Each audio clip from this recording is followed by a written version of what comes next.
যেই ব্যক্তি শুক্রবারে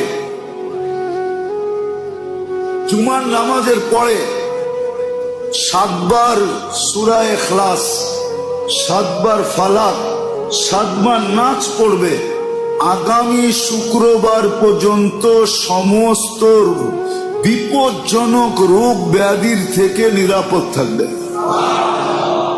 হাদিসে আছে। আর যদি আরো 7 বার সূরা ফাতিহা মিলায় নেয় তাহলে পুরো সপ্তাহ নিরাপদ থাকবে। তো থাকবে, পিছনের সব গুনাহ মাফ হয়ে যাবে।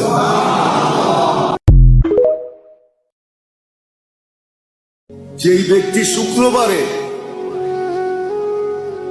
জুমার নামাজের পরে 7 বার সূরা ইখলাস, 7 বার ফালাক, 7 বার নাচ পড়বে, আগামী শুক্রবার পর্যন্ত সমস্ত বিপজ্জনক রোগ ব্যাধির থেকে নিরাপদ থাকবে। হাদিসে আছে। আর যদি আরো 7 বার সূরা ফাতিহা মিলায় নেয় তাহলে পুরো সপ্তাহ নিরাপদ থাকবে। তো থাকবে,